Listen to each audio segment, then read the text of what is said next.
اس سے چند دن بعد ہی وہ دربار آئی، داتا دربار۔ جمعرات تھی تو بہت رش تھا۔ اندر سے سلام کر کے وہ باہر نکلی تو سڑک کے پار بیٹھے ایک فقیر کے کالے کشکول میں چند سکے اور پیسے ڈالے۔ روز ہی بہت سے فقیروں کو خیرات دیتی تھی۔ خیرات فقیر کے کشکول میں ڈال کر چند قدم ہی آگے کو چلی تھی کہ اس نے اپنے پیروں کے پاس سکے کو کھڑے پہیے کی طرح چلتے آتے دیکھا۔ سکوں کے گرنوں کی آوازیں اتنی گونجدار تھیں کہ نوری رک گئی۔ پہلے پاؤں کے قریب گرے سکے کو دیکھا اور پھر گھوم کر پلٹی۔ کوئی کہہ گیا ہے، پلٹ کر پیچھے دیکھنے والے پتھر کے بن جاتے ہیں۔ ٹھیک کہہ گیا ہے۔ قیامت اور روز حشر کا پتھر ہو جانا، جب پاؤں زمین میں دھنس جائیں گے اور دل دہل کر پگھل جائیں گے، جب وحشت طاری ہو جائے گی اور ارواح بین کریں گے، آہو بکا کریں گی اور کہیں گے، یہ کیا کیا تو نے ہمارے ساتھ؟ ہمیں رسوا کر دیا، کیوں کیا؟ جب نامہ اعمال بائیں ہاتھ میں پکڑائے جائیں گے اور جب ہر گناہ کا ثبوت پیش کر دیا جائے گا، بد نصیب لوگ وحشت سے پتھر کے ہو جائیں گے۔ فقیر کشکول کو سڑک پر الٹ چکا تھا۔ اس نے فقیر کی طرف دیکھا اور فقیر نے عین اس کی طرف، اور بس نوری کی روح آہو بکا کرنے لگی۔ کیوں لے ڈوبی مجھے نوری؟ یہ کیا کر دیا؟ مجھے شرمندہ کیا خدا کے آگے۔ تجھے خدا پوچھے گا۔ اپنا مالک بھلا کر نفس کے غلام بن گئی، خدا ہی تجھے پوچھے گا نوری۔ نوری بے نور ہو گئی۔ سکے کی کھنک سے اس کے کان پھٹنے کے قریب ہو گئے۔ اس کی سانسیں اندر جا کر گم ہو رہی تھی، باہر نکلنے کا رستہ نہیں مل رہا تھا۔ سکے، پیسے سڑک پر بکھرے ہوئے تھے۔ فقیر کا کشکول خالی ہو چکا تھا۔ وہ خالی کشکول ہی لے کر بیٹھنا چاہتا تھا۔ پوں پاں کرتی گاڑیاں، رکشے، موٹر سائیکلیں گزر رہی تھی۔ وہاں کھڑی ایک ذات جامد اور ساکت تھی، نوری ایک قدم فقیر کی طرف بڑھی۔ اس نے کہا، ہوں۔ نوری نے سنا۔ اب نوری سب سنے گی۔ وہ کشکول میں ڈالی گئی نوری کی خیرات اچھال چکا تھا، مطلب نوری کو دھتکار چکا تھا۔ کن کے لیے دیے جلانے آئی ہو؟ کیا چاہیے اب؟ جو کشکول انسانوں نے تھام رکھے ہیں نا، یہ کبھی نہیں بھرتے، بھریں گے بھی نہیں۔ بچے بیچ کھائی ہو، ایمان بھی بیچ کھاؤ گی۔ اپنی کھال کے اندر کا سودا کر بیٹھی ہو نا، دو جہاں کا سودا کر بیٹھی ہو نا۔ رزاق بنا لیا ہے خود کو، رزق کشید کر رہی ہو۔ حرام کھا کر یہاں حلال کروانے آئی ہو۔ توبہ کرنے نہیں آتی اور مانگنے آ جاتی ہو۔ اور کتنا چاہیے؟ کب تک چاہیے؟ اے انسان، تو انسان کب بنے گا؟ بندہ خدا نہیں بنانا، مخلوق کا تاج کب بنے گا؟ آ میرے ساتھ، تو بھی بیٹھ جا، کٹورا تھام لے، صدائیں لگا، بھیک مانگ، معتبر رہے گی، بچی رہے گی۔ صدا لگا کر مانگ، التجا سے مانگ کر کھا لے، بیچ کر نہ کھا۔ چلا، بیٹھ میرے ساتھ۔ نوری دوسرے قدم پر سڑک پر بیٹھ گئی۔ جب خدا نے ایک ہی مٹی، ایک ہی خواص سے بنا ڈالا، تو پھر کیوں اپنی جان کے در پہ ہو؟ خدا کی سننے نہیں، نفس کی سن کر لبیک کہتے ہو۔ نوری نے ہاتھ بڑھا کر ایک سکہ اٹھایا۔ اپنی لگام میں شیطان کو پکڑائے بیٹھے ہو، خدا کے دائرے سے نکل چکے ہو، ڈرتے بھی نہیں۔ دوسرا سکہ اٹھایا، ایک رشید والا، ایک گوہر کا، ایک مریم کا، ایک فاخرہ۔ وہ سب کے نام لینے لگی۔ ان 4 بچوں کی ایک ماں ان کی کئی ماؤں اور باپوں کے نام لے رہی تھی، سکے اٹھا رہی تھی۔ پھر اس نے کشکول سے گرے سب کے سب سکے پیسے چن لیے، اپنے بٹوے میں رکھے، رکشہ لیا اور گھر آ گئی۔ وہ سکے اور پیسے لا کر اس نے جاوید کے منہ پہ دے مارے۔ میری تیری کمائی، وہ دہاڑی، کمینی، وہ اس کی طرف لپکا، دلال۔ وہ اس سے زیادہ بلند آواز سے چلائی اور گالیاں دینے لگی۔ نوری کے دن پورے ہو رہے تھے۔ اسے پیٹ کے وہ دن یاد آ رہے تھے جن میں بچے آ کر ٹھہرے تھے۔ ایک ایک دھڑکن سنائی دے رہی تھی۔ ہر بچے کا لمس جاگنے لگا تھا اس میں۔ اس پر ہر بچے کی ابتدا ہونے لگی تھی۔ منہ کے راستے سے وہ بہت کچھ پیٹ میں ڈال چکی تھی جو کوکھ میں پلے تھے۔ انہی کی وجہ سے پیٹ بھرا تھا۔ انسان کی اصلی بھوک جو کبھی ختم ہی نہیں ہوتی، ابلیس کے ہاتھوں سارا ایمان بیچ کر بھی اب یہ بھوک کوکھ میں اٹھنے لگی تھی۔ ایک در بند تو دوسرا منہ کھول لیتا۔ ایسے ہی ایک بھوک ختم ہوئی تو دوسری بیدار ہونے لگی۔ نوری عورت سے بیوی، بیوی سے انسان اور انسان سے ماں بننے لگی۔ اب اسے اجنبی زبانوں میں خواب آتے، اجنبی لوگ اسے ہاتھ نیچا نیچا کر جانے کیا کیا کہتے رہتے، جانے کہاں کی مخلوق تھی جو آتی اور اسے دھتکار کر سنا کر چلی جاتی۔ نوری نوری نہ رہی، وہ ماں بننے لگی۔ اس دن پہلی بار جاوید سفید ماربل کے فرش پر رکھے 80,000 کے ڈائننگ ٹیبل کی ایک کرسی پر بیٹھا روسٹ کھا رہا تھا، بوٹی بوٹی توڑ توڑ چبا رہا تھا۔ نوری نے اپنا پنجہ مارا اور اس کے دانتوں میں دبی ہوئی بوٹی کھینچ کر باہر نکالی۔ جاوید، گڈیا، مانو تینوں بیک وقت ڈر کر اسے دیکھنے لگے۔ نوری نے اپنی انگلیاں اس کے منہ میں گھسا دی۔ نکال میرے بچے نکال، نکال سب باہر۔ کرسی گری، ٹیبل پر رکھے سب برتن گر گئے۔ جاوید نے اس کو دھکا دے کر خود سے الگ کیا۔ اس وقت تک وہ اچھی طرح سے اس کا منہ کھرچ چکی تھی۔ جاوید کے دانتوں میں سے خون نکلنے لگا۔ اماں، گڑیا اس کی طرف لپکی۔ مانو ڈر کر رونے لگی اور اس کی طرف آنے لگی، سالن سے پھسل کر گر گئی۔ سر فرش پر زور سے لگا۔ جاوید نے لپک کر مانو کو پکڑا، اس کے ہونٹ نیلے پڑ رہے تھے، اسے صوفے پر لٹایا، پانی پلایا۔ نوری سفید چمکتے فرش پر اپنا سر مار رہی تھی، خون نکل کر آنکھ، منہ اور گردن سے گریبان تک جا رہا تھا۔ وہ دیوانوں کی طرح فرش پر سر مار رہی تھی۔ اندر کی تکلیف اتنی بڑھ گئی تھی کہ ظاہر کی تکلیف مٹ گئی تھی۔ مجھے میرے بچے چاہیے، واپس کر میرے بچے۔ جاوید نے اسے قابو کرنا چاہا، وہ چیل کی طرح اس پر چھپٹی۔ گڈیا اور اونچی آواز سے رونے لگی۔ مجھ پر رحم کر جاوید۔ بلند بینگ ڈالا، در و دیوار لرز گئے۔ جاوید جمع بیٹھا رہا۔ میرے یہاں وہ ہیں۔ اس نے اپنے وجود پر ہاتھ گھما گھما کر کئی اشارے کیے، کئی بار کیے، کرتی ہی رہی۔ وہ میرے اندر ہیں، مجھے وہ ہاتھوں میں چاہیے۔ جاوید نے اسے اٹھا کر فرش سے قالین پر لٹایا۔ موبائل نکال کر ڈاکٹر کو فون کیا۔ ڈاکٹر نے چیک کیا، انجیکشن لگایا تو وہ سو گئی۔ لیکن وہ نہیں سوئی۔ وہ آنکھیں جو کسی کی تھی، لیکن اس کے وجود میں آن اگی تھی۔ وہ کروڑوں دھڑکنیں، لامحدود سانسیں جو اس کی نہیں تھی لیکن اس میں تھی، اسے چین سے سونے نہیں دے سکتی تھی۔ نیند تو سکون والوں کو آتی ہے، سکون بیچ کھانے والوں کو نہیں۔ ایسے دورے اسے آئے دن پڑنے لگے۔ جاوید فیکٹری اور اسٹور میں لگا رہتا، اس کے پاس وقت نہیں ہوتا تھا کہ نوری کے دوروں کو سنبھالے۔ وہ دیواروں سے ٹکریں مارتی، بھوکی پیاسی کسی کونے میں پڑی رہتی۔ گڑیا 11 سال کی ہو چکی تھی، اتنی بڑی تو نہیں ہوئی تھی، پھر بھی تھوڑا بہت گھر کا خیال رکھ لیتی تھی۔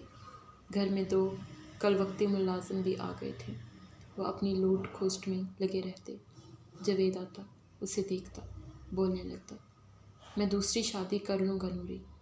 اپنے کمرے کی کھڑکی میں کھڑے کھڑے اس نے اجڑی آنکھیں لیے جاوید کو دیکھا۔ نئی فیکٹری لگانے لگا ہے۔ نوری نے دانت کچکچائے۔ جاوید نے الٹے ہاتھ کا ایک چاٹا رکھا۔ کس چیز کے تانے دیتی ہے تو مجھے؟ تو بھی تو میرے ساتھ تھی۔ وہی تو، اتنے بڑے گھروں میں گئے ہیں، سب عیش کرتے ہوں گے۔ اس گھر کو بھی بڑا بنا گئی وہ، تو کبھی نہیں سمجھے گی۔ تھی ہی پاگل، ہمیشہ سے پاگل ہی تھی۔ دماغ سے یہ خناس نکال دے، جانے کیا کیا سوچتی رہتی ہے۔ گھر سنبھال، بچوں کو سنبھال، بچوں کا خیال کر۔ نوکروں پر گھر چھوڑ رکھا ہے، سب پاگل کہتے ہیں تجھے، میں سمجھی کچھ اور کہتے ہوں گے۔ سوگوار سا انداز، بچوں کو خیال کر لے۔ نوری، آخری بار کہہ رہا ہوں۔ کس بچے کا؟ نوری کی آنکھیں ویران تر ہو گئی، وجود میں دھڑکتی سب کی دھڑکنیں تیز تر ہو گئی۔ دوسری ملنے میں مجھے دیر نہیں لگے گی۔ اپنا گھر برباد نہ کر، سنبھل جا۔ برباد تو بہت کچھ ہو گیا، پرواہ تو کر۔ تو کیسی باتیں کرتی ہے؟ وہ جھنجھلایا، کیونکہ ہمیشہ سے ہی سیدھا سادہ رہا تھا، ایک لائن پر چلنے والا، ایک ہی فارمولے پر کاربند۔ اس لیے نوری والی سوچ میں نہیں پڑا تھا۔ گاہک ہوا کاروبار کے لیے، عیار بنا پیسے کے لیے، دلال بنا پیٹ کے لیے۔ وہ سیدھا ہی رہا، نہ راتوں کو اٹھ کر بیٹھتا، نہ کبھی بے چین بے قرار ہوتا، کماتا، کھاتا، سو جاتا، گالیاں دیتا، بھول جاتا، گالیاں سنتا، وہ بھی بھول جاتا، پیسے گنتا، یاد رکھتا، خرچ کر کے بھول جاتا۔ سیدھا سادہ ہی تھا۔ دکانوں پر بیٹھنے والے کتنا مال گیا یاد نہیں رکھتے، کتنا مال بنا یہ یاد رکھتے ہیں۔ رات کے وہ ہڑبڑا کر اٹھی، بس ابھی آنکھ لگی تھی اس کی تو جاوید الماری کنگال رہا تھا، بہت جلدی میں تھا۔ نوری اٹھ، جلدی کر، تھوڑا سا سامان رکھ، جلد کر۔ اسے اٹھتے دیکھ کر وہ اپنے کام کرتا جلدی جلدی بولا۔ وہ اٹھ بیٹھی۔ یہ بیگ پکڑ کر تھوڑے سے کپڑے رکھ لے، گڈیا کو اٹھا جا کر تیری مدد کروائے۔ کیا ہوا؟ اس نے جاوید سے بھی پوچھا اور خود سے بھی کہ وہ کیوں ہڑبڑا کر اٹھ بیٹھی۔ جو کہا وہ کر، اٹھ جا، تھوڑے دنوں کے لیے شہر سے باہر جانا ہے۔ وہ نہیں اٹھی، جاوید کی طرف دیکھنے لگی۔ اٹھ جا نوری، وہ چلا اٹھا۔ کون مرا ہے؟ اس کے اس انداز پر جاوید کام سے ہاتھ روک کر اسے دیکھنے لگا۔ کوئی نہیں۔ جاوید نے نظریں چرائی۔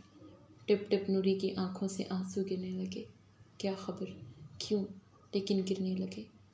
ترس آمیز نظروں سے جاوید نے نوری کو دیکھا اور بڑھ کر اس کی آنکھوں کے آنسو صاف کیے۔ نوری، تجھے کیسے پتہ چلا؟ جاوید نرمی سے پوچھنے لگا۔ کیا؟ نوری کا منہ اٹھا کر پوچھا۔ کیا؟ اتنا درد انگیز تھا کہ جاوید نے اسے سینے سے لگا لیا۔ کہ کوئی مر گیا؟ کیا کوئی مر گیا؟ نوری نے یہ سوال پوچھ لیا۔ کس عذاب سے پوچھا؟ خدا ہی جانتا تھا۔ بیگم فاخرہ کے گھر فائرنگ ہوئی ہے، جاوید ہکلا گیا۔ جو ہمارا بچہ لے گئی تھی نا، اسی کے گھر نا؟ جاوید چپ رہا، اسے اور سینے کے ساتھ بھینچ لیا۔ دونوں بہت دیر ایسے ہی بیٹھے رہے۔ ایک جھٹکا لگا نوری کو۔ وہ پورا زور لگا کر جاوید کے حلقے سے آزاد ہوئی۔ بنا دوپٹے اور چپل کے گھر کا بڑا گیٹ کھول کر باہر سڑک پر آ گئی۔ تیز تیز بھاگنے لگی۔ پیچھے ہی جاوید چلاتا، آوازیں دیتا، مٹکے سا پیٹ لیے بھاگ رہا تھا، لیکن وہ بھاگتی ہی رہی۔ آنسوؤں کی جھڑی لگ گئی۔ جاوید نے اسے پیچھے سے جا ہی لیا۔ نوری، رک جا، خدا کے لیے مجھ پر رحم کر، خدا کے لیے تو مجھ پر رحم کر۔ سنسان سڑک پر وہ آندھے گلے کے ساتھ چلائی۔ چھوڑ مجھے، جانے دے وہاں، مجھ میں جاؤں گی میں وہاں۔ رات کے اندھیرے میں بیچ چوراہے پر نوری کی آہو بکا گونجنے لگی۔ چل میرے ساتھ وہاں۔ جاوید مان گیا۔ گڈو نے جاوید کو فون کر کے کہا تھا کہ وہ اس شہر سے فی الحال چلا جائے۔ ہو سکتا ہے کہ فاخرہ کے دشمن نئی فیکٹری مالکان پر بھی غصہ نکالیں۔ یہ وہ لوگ بھی ہو سکتے تھے جن سے انہوں نے قبضہ لیا تھا، کچھ بھی ہو سکتا تھا۔ منظر سے غائب ہو جانا ہی ٹھیک تھا۔ جاوید نے گڈو کو پھر سے فون کیا اور سب بتایا، اور نوری کو لے کر فاخرہ کے بنگلے آ گیا۔ بنگلے پر آدھے گھنٹے تک فائرنگ ہوتی رہی تھی۔ گھر چھلنی پڑا تھا، پولیس کی نفری موجود تھی اور گھر سیل تھا۔ چوکیدار کی، کل وقتی ملازم کی، گھر کی مالکن کی اور مالکن کی گود لی بچی کی ہلاکت ہو چکی تھی۔ لاشیں اٹھائی جا چکی تھیں۔ وہ دونوں ہسپتال آ گئے۔ وہاں چوکیدار اور ملازم کے خاندان کا مجمع جمع تھا۔ فاخرہ کی طرف سے کوئی نہیں تھا۔ بچی کی ماں نوری اب وہاں پہنچی تھی۔ چوکیدار کے بیوی بچے رو رہے تھے۔ ملازم کی ماں بہن بین کر رہی تھی۔ نوری جاوید کے گلے سے جھول گئی۔ ایک کا جنازہ تیار کروا دیا نا؟ وہ رونے لگی۔ میری بچی لاش بن گئی۔ میں نے تو اسے زندہ کو دیکھا ہی نہیں، ہم نے اسے مار دیا، ہم قاتل ہیں اس کے۔ نوری گر کر بے ہوش ہو گئی۔ بچی کی حوالگی کے کاغذات پولیس کو دکھائے اور ضروری کارروائی کے بعد جاوید مردہ بچی کا جسم گھر لے کر آ گیا۔ جسم ڈبے میں سیل بند تھا، جسے کھولنے کی اجازت نہیں تھی۔ ایسی لاشیں جو بری طرح سے مسح ہو چکی ہوں، انہیں ایسے ہی سیل بند کیا جاتا ہے۔ آدھے گھنٹے سے زیادہ وہ اسے گھر پر نہیں رکھ سکتے تھے۔ نوری تابوت سے لپٹ لپٹ کر رو رہی تھی۔ وہ ایک آخری بار بھی بچی کو ہاتھ نہیں لگا سکتی تھی، اسے چوم نہیں سکتی تھی۔ نیلم کی ماں اپنے گناہ کو کوس رہی تھی، بہت دیر میں کوس رہی تھی۔ بہت دیر ہو چکی تھی، نیلم مر چکی تھی۔ فائرنگ والے وہی لوگ تھے جو فاخرہ کے خاندانی دشمن تھے۔ جائیدادیں چھین لی تھی، جانیں چھین لی تھی۔ بھائی اسی ڈر سے بھاگ کر باہر گمشدہ بیٹھا تھا۔ جاوید اور گڈو نے فیکٹری پر قبضہ کیا تو انہیں ایک عورت کا یہ منہ توڑ جواب اچھا نہیں لگا۔ بعد کے معاملات سب گڈو نے ہی سنبھالے، ان سے معاملات طے کیے۔ ان کی ذاتی دشمنی تو تھی نہیں، بات صاف کی کہ عورت سے ان کا کوئی تعلق نہیں تھا۔ دشمنی چلتی بنی۔ ہاں، فیکٹری ہاتھ سے نکل گئی۔ جاوید بھی چوتاب کھاتا رہا۔ اتنے گھاٹے کا سودا، نہ بچی رہی نہ فیکٹری۔ وہ اور گڈو اب مل کر ایسی ہی دوسری فیکٹری لگا رہے تھے، پیسے تھے اب ان کے پاس۔ جاوید پھر سے جمع تفریق کرنے لگا۔ بچی تفریق ہو گئی، لیکن اس نے فیکٹری کو ہی تفریق کر دیا۔ قلم اٹھا کر اس نے دیوالیے کے خانے میں بھی نیلم کا نام نہ لکھا۔ نیلم انسانوں سے مردوں میں شامل ہو گئی۔ صرف 30 منٹ اس کا مردہ ڈبہ بند جسم نوری کے پاس رہا۔ نوری پر قیامت کر گیا۔ وہ گاؤں بھاگی۔ رو رو کر اس نے گاؤں کو اکٹھا کر لیا۔ نہ وہ اس گھر سے نکلتی، نہ اس کی نیلم مرتی۔ گاؤں بھر کی عورتیں اس کے وویلے سے ان کے گھر کے اندر باہر اکٹھی ہو گئی۔ کچھ دیواروں کے ساتھ لگی تھی، کچھ چھتوں سے دیکھ رہی تھی۔ اس کی حالت دیکھ دیکھ دہل رہی تھی۔ اماں نے بھابھیوں نے بڑھ بڑھ کر سینے سے لگایا۔ اماں میں نے اپنی بچی کھا گئی، وہ کسی سے سنبھالی نہیں جا رہی تھی۔ سب کھا گئی، مال سمجھ کر کھا گئی، خون پی گئی ان کا۔ نوری کی کہندی ہیں؟ وہ کھڑی گاؤں کی ایک عورت نے بات جان کر سمجھ کر بے یقینی سے دوسری سے پوچھا، کہندی یہ بچے بیچ دیتے؟ توبہ توبہ، اے نوری نو کی ہویا؟ بھائی نوری کو سینے سے لگائے بیٹھے رہے، لیکن اب اسے چین نہیں مل رہا تھا۔ اب اسے چین نہیں ملنا تھا۔ اس کے منہ سے جھاگ نکلنے لگی۔ بھابھیاں ہاتھ پاؤں دبانے لگی۔ اماں اس پر پڑ پڑ کر پھونک رہی تھی۔ وہ اکیلی ہی گاؤں آ گئی تھی۔ منہ اندھیرے ہی نکل آتی تھی۔ جب وہ ہجڑا آیا تھا، وہ تالی بجا رہا تھا، ٹھمکے لگا رہا تھا، گا رہا تھا، نوری او نوری کر رہا تھا۔ اب میرے ساتھ چل، آ چل، بدھائیاں لے، ناچ لے، گا لے، خوشی منا لے۔ اماں کے سینے سے لگ کر اس نے ایک ایک بات بتا دی۔ حاجن بھی اس کے ہاتھ پکڑے بیٹھی تھی۔ نوری نے صاف صاف بات کی کہ وہ راضی برازا تھی۔ اسے معصوم نہ سمجھو، اسے بے گناہ انجان بھولا نہ جانا۔ وہ سب سودے جانتی تھی، وہ ہر سودے میں شریک تھی۔ وہ ماں کبھی نہیں بنی، وہ انسان بھی کبھی نہیں بنی۔ وہ گوشت کے لوتھڑے سونے کے بھاؤ بیچتی رہی۔ وہ سارے حساب رکھنے والی تھی، وہ ماں نہیں تھی۔ اماں، حاجن بھی سن سن کر روتی رہی۔ کوئی اور ہوتا تو ضرور بار بار کانوں کو ہاتھ لگاتا، لان تان کرتا، تھوک دیتا۔ ماں تھی، صبر کر کے بیٹھی رہی، توبہ استغفار دل ہی دل میں کرتی رہی۔ مجھے معافی دے اماں۔ نوری نے ہاتھ جوڑ دیے۔ اماں نے اس کی پیشانی چومی۔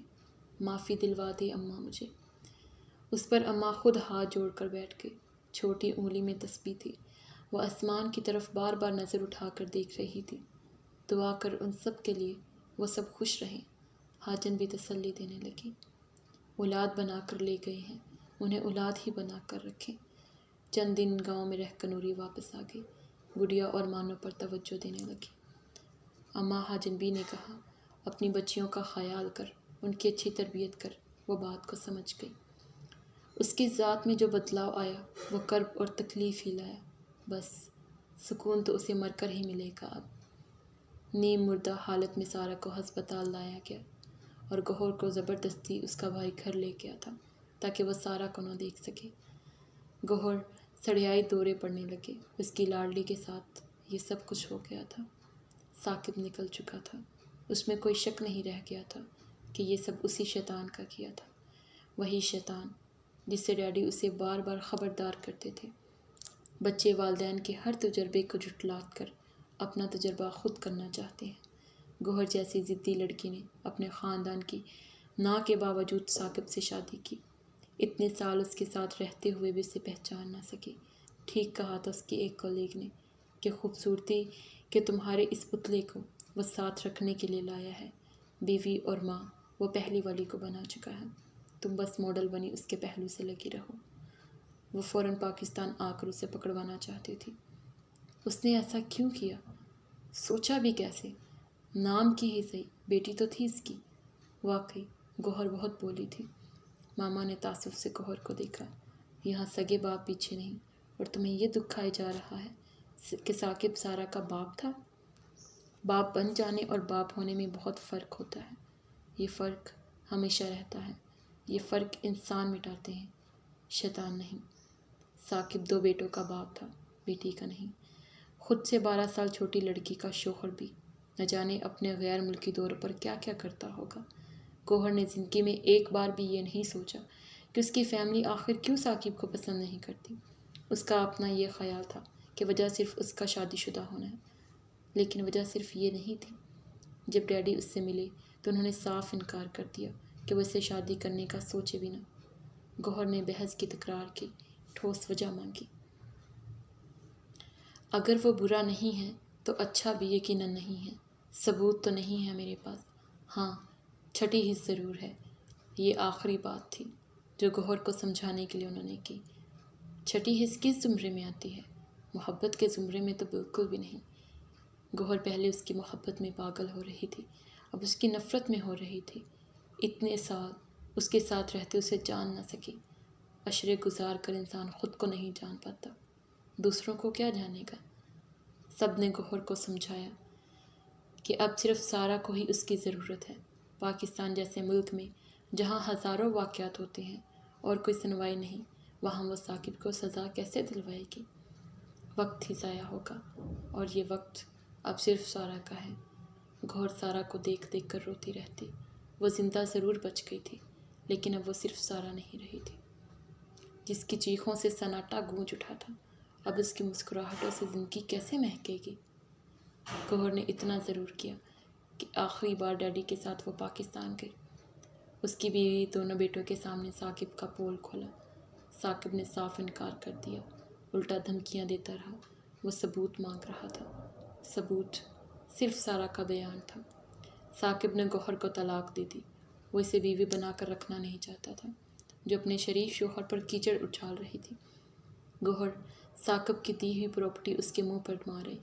دونوں میں سب کچھ شروع ہو کر ختم ہو گیا، اور سارا، اس کی زندگی پر اتنے سوالیہ نشان لگ چکے تھے کہ انہیں مٹانے کے لیے کئی بہاریں چاہیے تھیں۔ یہ بہاریں بھی کچھ کر پاتی ہیں کہ نہیں؟ وقت نہیں طے کرنا ہے، ورنہ یہ مٹتے نہیں، اور سے اور بنتے چلے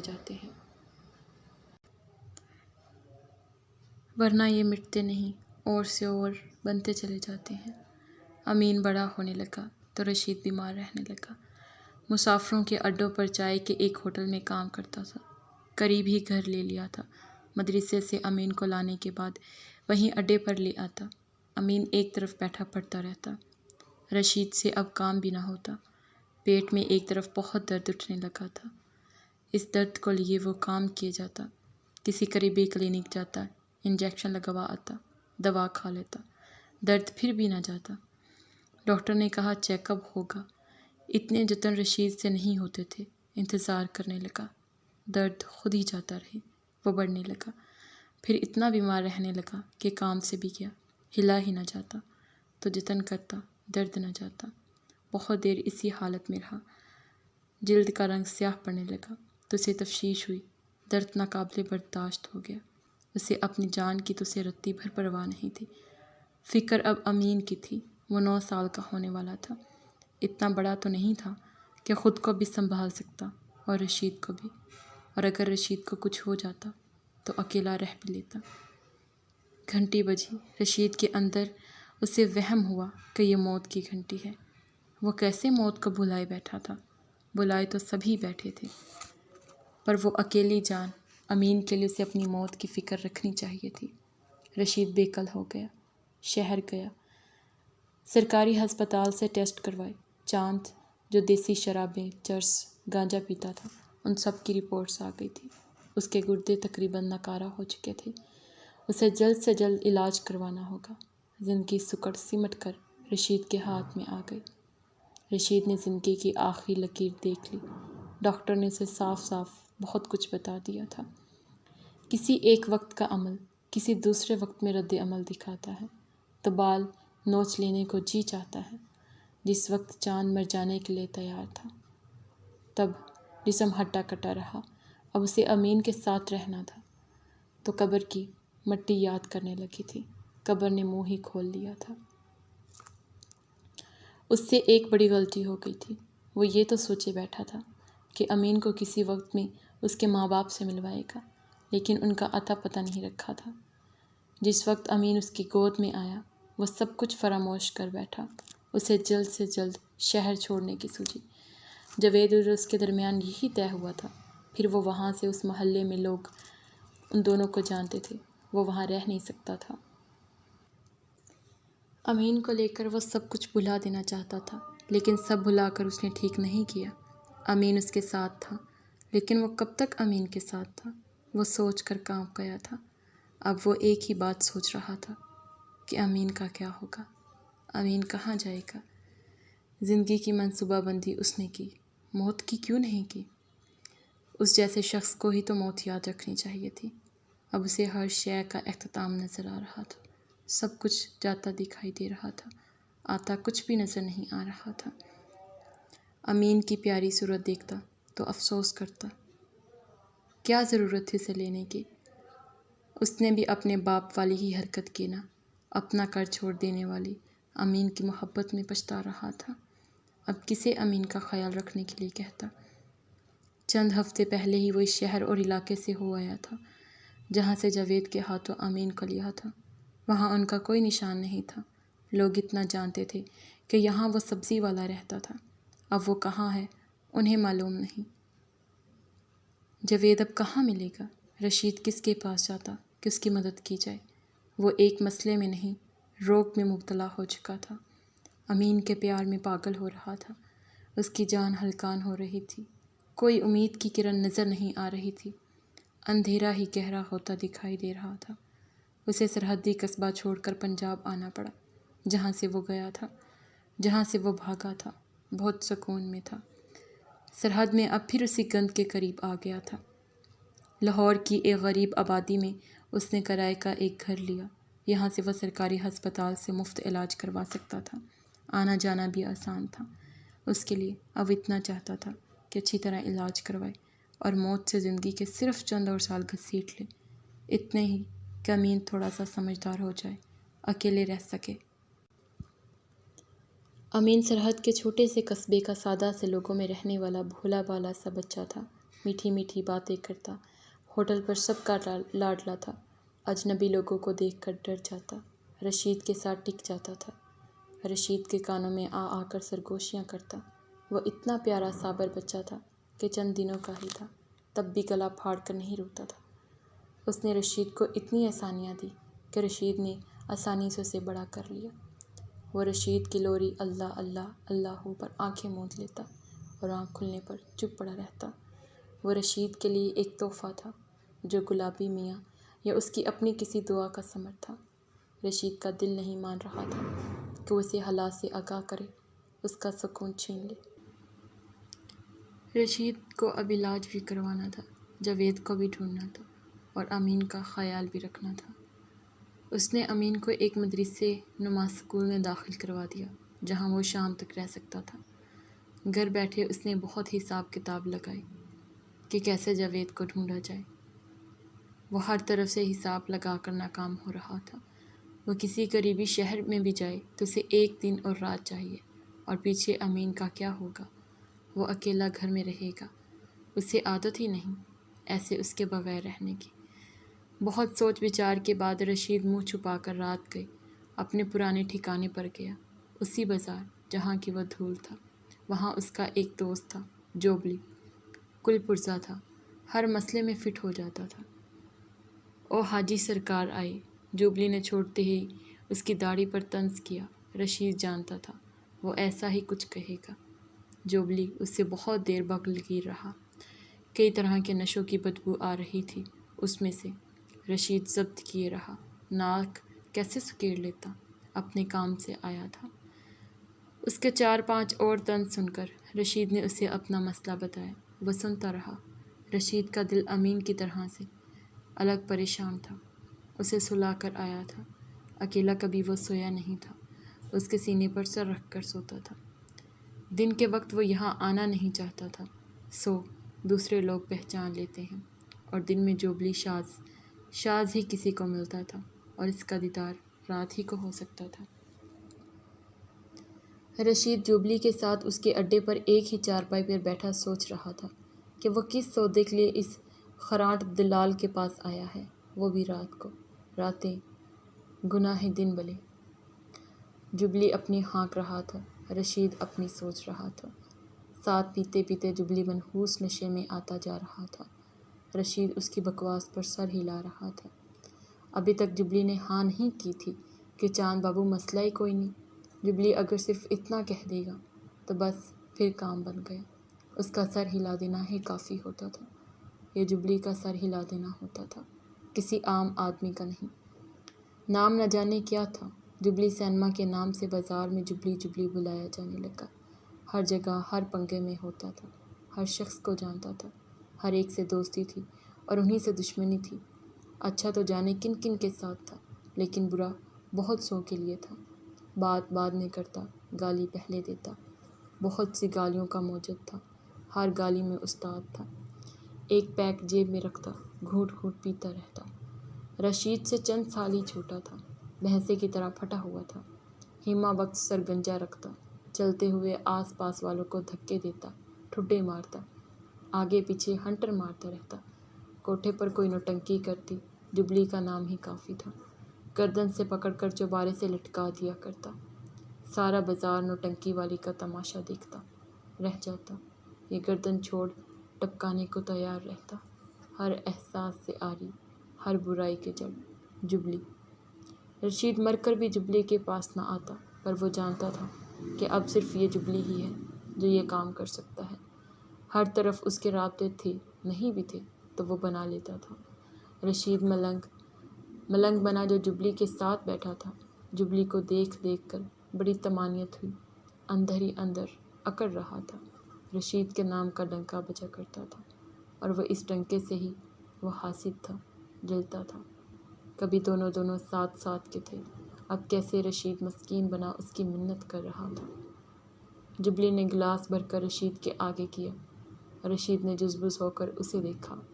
میں علاج کروا رہا ہوں، ڈاکٹر نے منع کیا ہے۔ رشید جوبلی کو یہ نہیں کہہ سکتا تھا کہ میں اب پیتا نہیں، یہ کہہ دیتا تو کام کیسے نکلواتا۔ یہ کیوں نہیں کہتا کہ تو حاجی ہو گیا ہے۔ وہ مکروہ ہنسی ہنسا، چاند پر بری گزری۔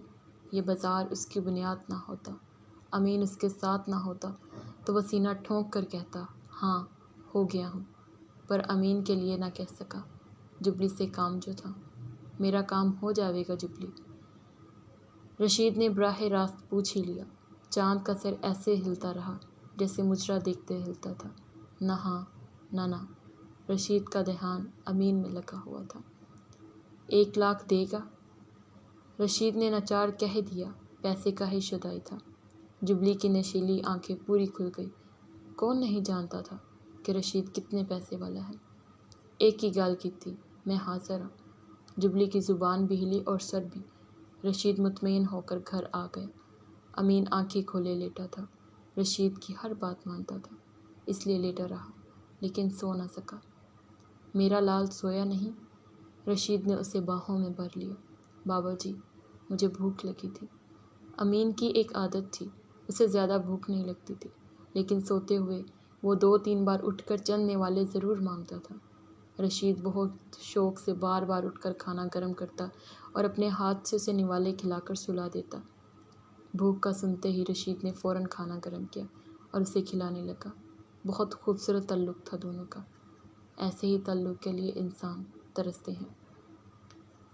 2 بار رشید کے گردے واش ہو چکے تھے، وہ بہت لاغر ہو چکا تھا، اس کی بیماری بڑھ رہی تھی۔ وہ بار بار جوبلی کی طرف چکر لگاتا، جوبلی بہانے سے اور پیسے لیتا۔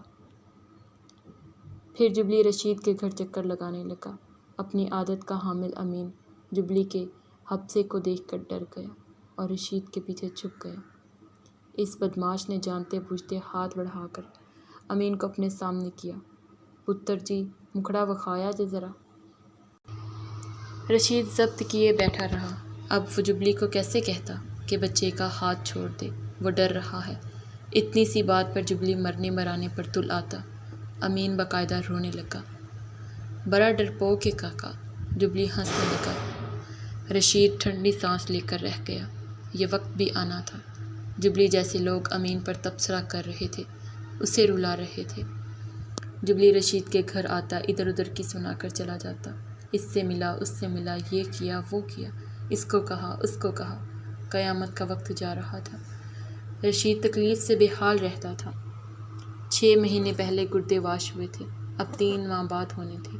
اس بار امین کو کہاں چھوڑتا؟ پہلی بار جبلی کے پاس چھوڑ گیا تھا، دوسری بار اپنے ساتھ ہسپتال لے گیا تھا۔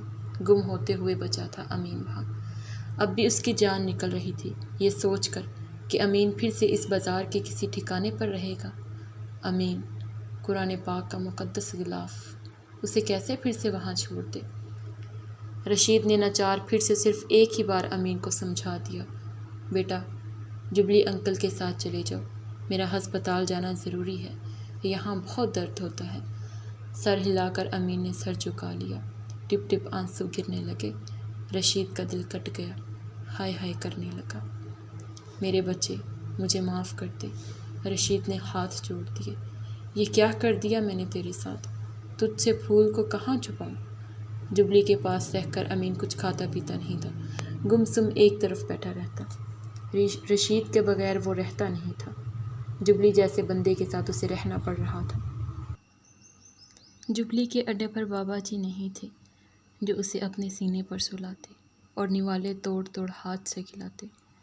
امین کو جبلی کے پاس چھوڑ کر رشید ہسپتال آ گیا۔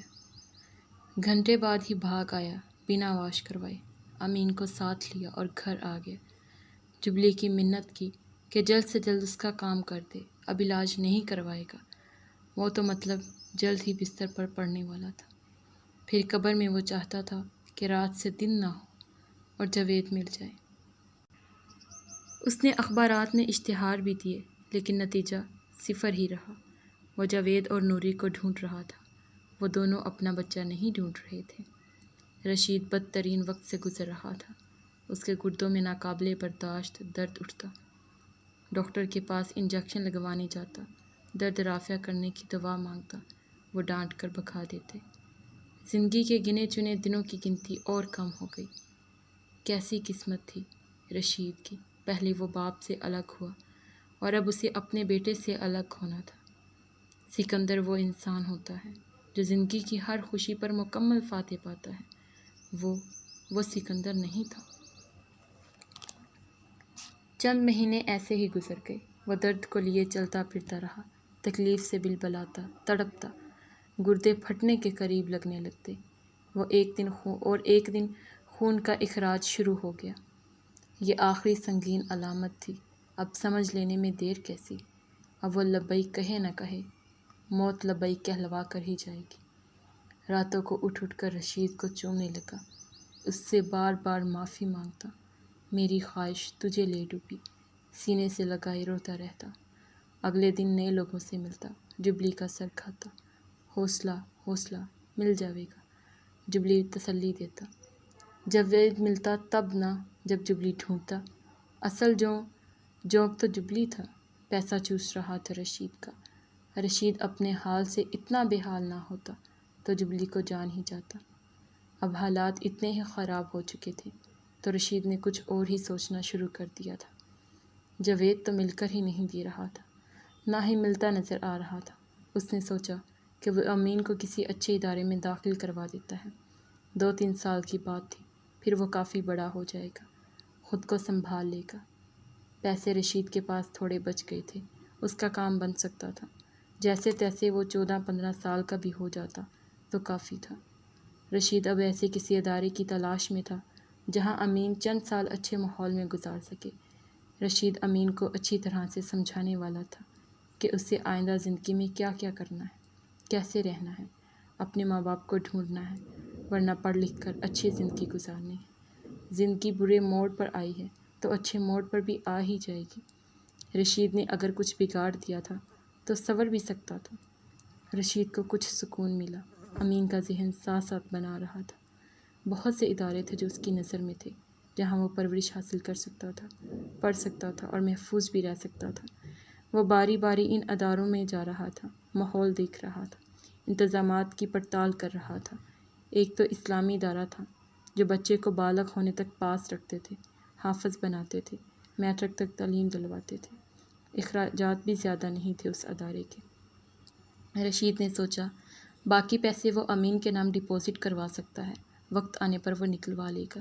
اسلامی ادارے میں بچے کو 5 سال کی عمر سے لیا جاتا تھا، لیکن رشید نے ان سے خاص درخواست کی، انہیں اپنی مجبوری، اپنی بیماری اور اکیلا ہونے کے بارے میں بتایا۔ ادارے والے مان گئے۔ امین کا داخلہ وہاں ہو گیا۔ رشید اسے ہفتے میں 1 بار مل سکتا تھا۔ رشید تڑپ تڑپ کر روتا رہا۔ چند دن بعد وہ اس کا سامان پیک کرنے لگا۔ موت کا فرشتہ بھی آ جاتا تو اس کی منت بھی کر لیتا کہ مجھے مہلت دے دو، مجھے میرے امین کے پاس رہنے دو۔ اور امین اس سے اتنا پیار کرتا تھا کہ اس کی قبر میں اس کے ساتھ دفن ہو سکتا تھا۔